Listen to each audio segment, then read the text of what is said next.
country or a person that is rudderless does not have a clear aim or a strong leader to follow. What happens to such a country? Do its people riot, take to the streets? Do its cities burn? Let's get started.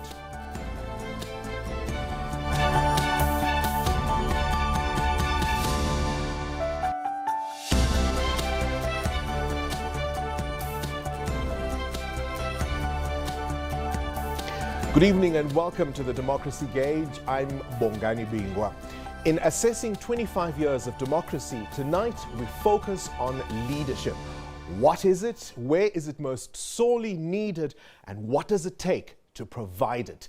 Is it political only? What about communities, schools, businesses, religious spaces, and the home? The ability to influence people, their thinking and behavior. It's also the power to change history. That's what it takes to move a society from apartheid to democracy. So in the same manner, we saw stalwarts challenging apartheid's control. 25 years into our new country, what does effective leadership look like today? The attacks of the past 2 weeks, from looting to xenophobia to horrific gender-based violence. Who has been the voice of reason for you? Who has displayed leadership? And that brings us then to our poll question tonight. We're asking, do we have a leadership crisis in South Africa? You can choose from our three standard colors: green for yes, yellow for maybe, red for no. You can also interact with our poll topic on Facebook and Twitter. Remember to use the hashtags SABCDG25 and hashtag SABC News. And of course, you're welcome to send us your WhatsApp videos to 066 479 8056. Our producer Lindiwe Mabena met 71-year-old Mam Elda Khadebe, who shared her brand of leadership with us. American singer and actress Dolly Parton once said, "If your actions create a legacy that inspires others to dream more and become more, then you are an excellent leader." Living that sentiment is Mam Elda Khadebe. Born in the Eastern Cape and raised by her grandmother after her father died, the 71-year-old has embraced democracy and all the opportunities it's brought for her. The veteran nurse and go-getter also boasts an administration degree and an MBA. She's now based in Johannesburg, but has work experience in Saudi Arabia and the UK. When I was working there, I learned to deal with the medical doctors and orientating them. With employment issue, I will be called for interviewing. And then I felt, I'm comfortable. She also challenged the head of the hospital she worked in to start training local nurses, as the country was using health workers from other countries. I said, who's going to look after your people? If we all evacuated, we'll run. Go back to our homes. There's war. Iraq is next door. So what are we going to do? And he said, I don't know. I said, so bring your girls to be trained as nurses, so that when we run away, they remain to look after your own people. They did that. And the process we called Saudization, making females to work. She returned to South Africa 12 years later and worked for the Department of Health. It was at this time she conceived the idea to use her skill and expertise to start a business to assist the country's already strained healthcare system. About 83,000 undocumented patients access clinics in Johannesburg alone. Before I give medication, I go in length to teach these people. The government doesn't have that time. One of her patients, Mam Nompumelelo, says the clinic is a breath of fresh air.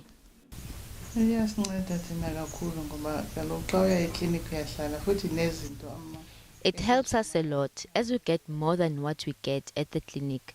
It's also affordable, even to us as pensioners. Mbulelo Mesachwa has been working for Mam Khadebe since the clinic opened in 2016, and she mentors him to take charge of his destiny. Ukuthi namele push and do what I have to do. She has taught me to push hard and do what I have to do business-wise. And now I am starting my own business. While citizens debate the quality of leadership South Africa has and deserves, people like Umam Khatebe are proof that South Africa could become a much better place if the privileged and those who are benefiting from the democratic dispensation could use whatever they have to close the gaps they see in their communities. I'm Lindy Mabena in Devland Extension 27, Johannesburg. And thank you for that report, Lindiwe Mabena. Now, joining the conversation is Busi Mavuso, the Chief Executive Officer at Business Leadership South Africa. Welcome to the Democracy Gauge, and thank you very much for joining us. Thank you. Thank you very much for inviting me, Bongani. Define leadership for me. You know, leadership for me is simply about just having three things, Bongani. It is about having a compelling vision, it is about having integrity, and it is about having courage. If you don't possess any of those three, then you shouldn't be calling yourself a leader. So you have to have a view in terms of what the end goal and the long goal should be. You should actually have, integrity and be able to act, beyond reproach. And of course, you should have courage. If there's decisions that you're not going to be able to make as a leader, then you don't actually fit the category of being a leader. So you have to have a plan, you have to have the personality and the integrity to put that plan in the best interest of the people that you lead, and then you have to be strong enough to do it. Absolutely. So those are things that we could say make a good leader. What makes a bad leader? If you don't have that, you don't qualify to be a leader, right? So I think leadership that doesn't have, and I think maybe leadership is about public good. Let's get that first and foremost. It is not about self, but it's about ensuring that the decisions that you make are actually going to benefit those that you're leading. Because remember, a big characterization of leadership is about followership. If you don't have followership, then you are not a leader. Sure, right? But you can be a charismatic person. You can be somebody who can inspire lots of people to follow you, but not necessarily for the public good. Absolutely. So, and I think that is the issue, that if it's not for the public good, then you're probably not acting in the best interest of the people, and therefore, you don't have integrity. So if you don't have integrity, then you don't qualify to be a leader. We're going to look at leadership from various aspects here, but let's start with the political. I mean, I don't need to tell you what the last 2 weeks have been like in South Africa. Absolutely. And yet, for many people observing what's happened, both in the country and outside, they would say it took a really long time for the leadership in this country to make clear what was happening and what they're going to do about it. Absolutely. And that is absolutely true. You see, leadership is also about leading from the front, first and foremost, right? And I think where we find ourselves as a country, from a political perspective, we need political leadership that is going to be decisive. We need political leadership that is going to be courageous. We need the political leadership that is actually going to make the decisions that ought to be made, the tough decisions. Because you see, the business of government, which is political leadership, is precisely about making the tough decisions. It is not about being collaborative all the time, because if you are going to try and seek consensus, and I think the key thing for me, Bongani, is about understanding where you are, at that time. It is about context. Reading it is about the moment. Right? It is about being a leader of your time, right? It is about working with this toolbox and understanding which tool do I need to pull from my toolbox given what opportunity. So it can't be a one-size-fits-all, and I think that is what I see, happening from a political perspective. Explain to me how we moved, say, last week to women protesters in Cape Town at the World Economic Forum meeting that was happening there, being dealt with water cannons, to the same protesters the very next day being addressed by the president of the country. What's going on there? It seems we're not sure, we're flat-footed, we're not sure how to deal with situations like that protest. And I think for me, the first thing would have been, how did you even get there in the first place? How did we even find ourselves where so many women usually had found it fit to actually come to West Africa to actually say, we are going to disrupt this event because there are things that should be happening in this country that are not happening.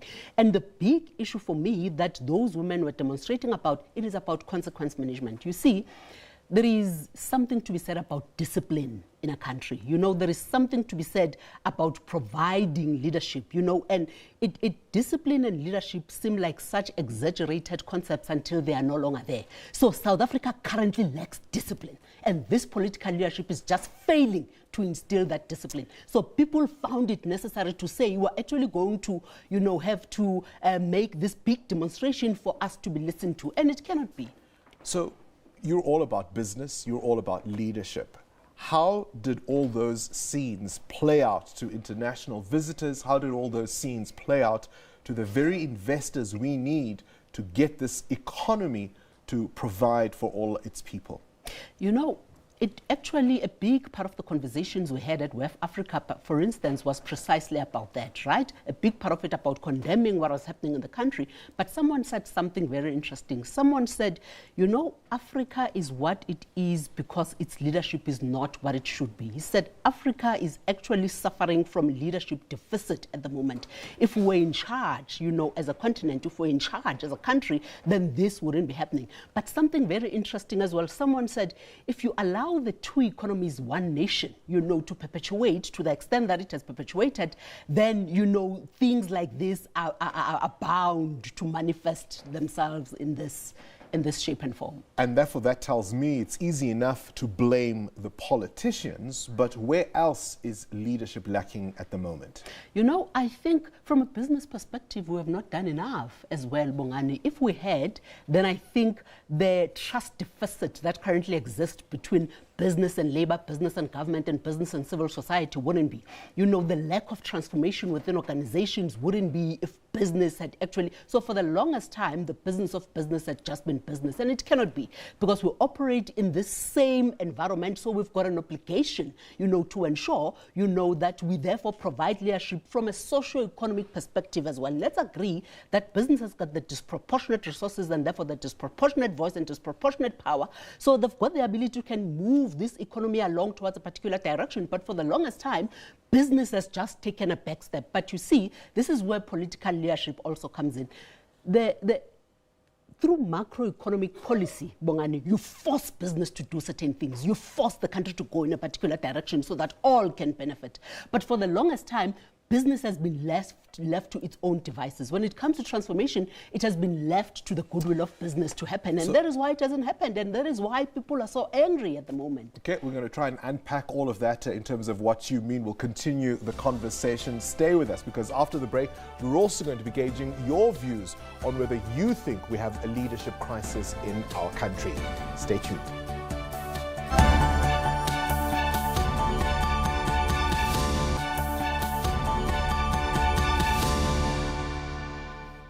Welcome back. It's all about you here on the Democracy Gauge. So the People's View allows you to interact with us to tell us what you have to say. Here's our best video so far.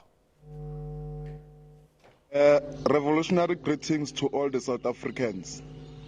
South Africans, actually, we don't have a leadership crisis in the country. The only crisis that we have entrisms. So for us to deal with these entrisms, I think the South African Communist Party should take charge of running the country. Thank you, South Africans. Well, that's certainly one view. We'll continue the conversation with Busi Mavuso, who's the Chief Executive Officer at Business Leadership South Africa. I mean, you just heard that video there, and although it would be easy to dismiss it and maybe even mock it, but the essence of it comes from exactly what you were saying about the unsustainability of our economic fundamentals. Absolutely. Our economy cannot continue to work only for the few.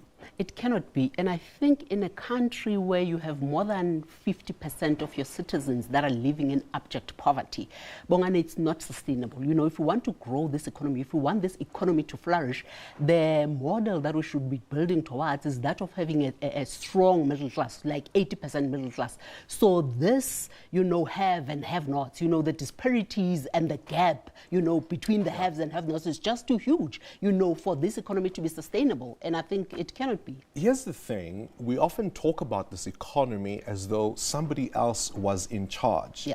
Every time there's a criticism Yeah. about how our structure operates, Yeah. it's as if Yeah. we've just awakened Yeah. to this fact, as Yeah. if we didn't know. Yeah. So ultimately, if 25 years Yeah. into our democracy, this is where we find ourselves, whose failure is that? So it is a function of two things. It is a function of political failure and a function of business failure. So as I said earlier on, it is the business of government to ensure that the macroeconomic policies that we have in this country move this economy towards a particular direction. But for whatever reason, they left it to the goodwill of business to actually do the right things. You see, But business conditions can turn for around people and say, but with all the corruption that we have seen, with all the statements that are anti-business, why on earth should they get involved? What stake do they have in this project when they are the ones who are often vilified? You see, business is not doing anyone a favor when it does the right things. It is manifestly within our interest as business to ensure that the society within which we operate is a prosperous society. Because think about it, Bongani, if we operate in a society that is not prosperous, then where are our markets supposed to come from? If you operate in a society where more than 50% of the population, lives in abject poverty, then they don't have disposable income. If they don't have disposable income, they can't walk into your shops to buy goods and services. If they can't walk into your shop, then you can't supply. If you can't supply, then demand. You know what I'm saying? So Sure. it's just a vicious circle. But here's so what happens. business needs to ensure that this happens. But as you and I both know, when the pawpaw hits the fan, the rich just leave. And that's what many of them have been doing and are doing now. And I think that is precisely what is happening. So I think the past 10 years also have been a huge setback for the country, right? And I think estimates are saying that we've lost about 500 billion in the past, 10 years, and about 2.5 million jobs, is the opportunity cost of what could have been created. And I actually look at that 10 years and I said it was not government only, business was also complicit in this. Here's the thing, you've got these, sides divided, digging in, fighting in the trenches, fighting each other, talking past each other, shouting at each other. Surely, at some point, we must all come together. The trade unions have a role to play. Civil society has a role to play. We all have a role to play, but you see, this needs to be a coordinated effort. Someone needs to take leadership to say that what are you going to do as business? What are you going to do as labor? What are you going to do as civil society? And what is it that I'm going to do as government? And I actually see that being the role of government. So business has to ensure that more people are brought into the economic mainstream. And the way to do that, in my view, in this climate, Bongani, is through SMMEs. We need to open up our value chains as business, for black SMMEs, so that we can ensure that we start changing the economic trajectory in this country. Labor cannot be sitting where it's sitting, where the economy of this country has not reached 2% for the past 7 years, and they demand 11% increases. That cannot be. They too have a role to play. They can't actually be saying, business, you're not doing enough, government, you're not doing enough. What is their role going to be? Civil society also have to take ownership. I'm worried about what the political leadership has created in this country. It is a crisis of dependency and therefore a nation of beggars. That is actually going to, no one owes civil society anything. We just owe them opportunities and that's it. And I think that actually is going to have to come out strongly. When we fought against apartheid, everyone got involved. Yes. Community Yes. leadership Yes. was crucial. Yes. Churches Yes. were crucial. Yes. Everybody, what Yes. can we do now? We are at a point of crisis. What do we do now? Bongani, then we had unity of purpose. But for whatever the reason is, we don't have that anymore. And I thought that this that we're facing as a country, this economic quagmire, being at the precipice, of a cliff, or being at the edge of a precipice, nearing the economic collapse, I thought that would have, drive us towards a singularity of purpose. But instead, when Finance Minister Tito Mboweni comes out with a plan to move this economy forward, then we're talking about process, right? To say that the right process wasn't followed. So it therefore begs the question for me to say that, do we even have the problem statement clearly defined? Do we understand that the window of opportunity for 57 million South Africans is actually closing? Do we understand that South Africa is not the only gateway to Africa, and there's Kenya and other gateways, and we therefore need to shape up? And not only are there other gateways to the rest of the continent, we ourselves are having difficulty getting in now because we've allowed other people to tell our story, even in terms of what's happened in recent days. What does all of this mean for South Africa's standing, forget the world stage, but just on the continent? We are not beyond salvaging. You know, that is my view. We don't need to have the IMF walk in and dictate or take over our economic sovereignty, because that is actually what is going to happen. Because we are not there yet. We can still salvage this thing. But you see, Bongani, you need leadership. You know, I'm beginning more and more to think that you need somewhat an authoritarian leadership, you know, some kind of dictatorship, some kind of saying, this is what is going to be done. Suspend democratic and therefore, rights?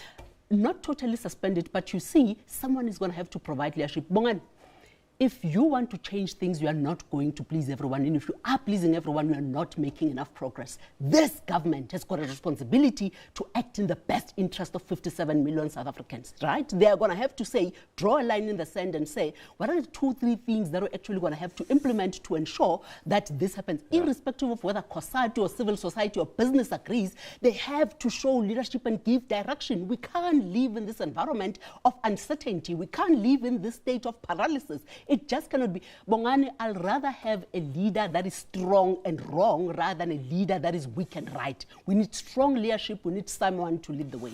We've had leaders that have been strong and wrong. We've had leadership that has been weak and right.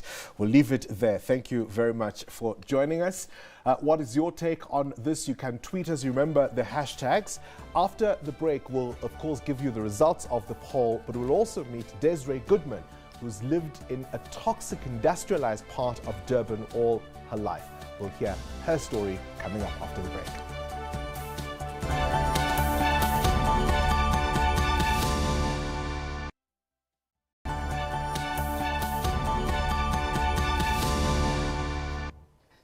All right, through the Democracy Gauge, SABC News profiles a different South African, and we look at their assessment of the last 25 years of democracy. Today, we're in KZN and we meet Desiree Goodman, who's lived in an area of Durban that has massive pollution challenges. Lindsay, bring my water for my tablets, please. When I get up in the morning, my medication is next to me. I start with my Astavin pump, which relieves me from stop breathing. I have a place in me where I stop breathing. So I have to take this Astavin. From the Astavin, I have to take my Fitsimbico, then my Theophylline, then the Nebs. And my name is Desiree Goodman. I live at 170 F Hine Street. I have a chronic asthma disease. I have treated, I'm under a pulmonologist at Albert Luthuli Hospital, where they supply me with my pumps and my nebs for my neb machine. I'm currently medically boarded. We have the stench past midnight. You can ask anybody. Past midnight, they let off that gas. It's every second night that we go through this year. And I feel it because I'm an asthmatic. This is killing me. It was clouded with gas here. I don't understand how they expected people to go through the gas to get to the ambulance. I still have pain on my lungs. Doctors diagnosed me now with the cancer of the colon. I'm still dizzy, but still a little bit dizzy. I was told by nurses that if I don't stop crying, they will take the drip off me and send me home. It is terrible. That's why you rather sit in your house and send somebody for your medication and treat yourself. If you die, you die. What do? You live below the breadline. They say, get a place, get out of the place. Unfortunately, we don't have money to relocate. I choose red because of democracy in this country. We are suffering with pollution. We battle to breathe here. We talk and nothing goes on a deaf ear.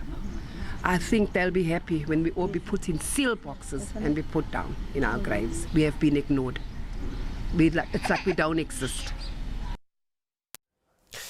Desiree chooses red. What have you chosen? Before we say goodbye, let's take a look at the results of our poll. And there they are coming up on your screen, the figures.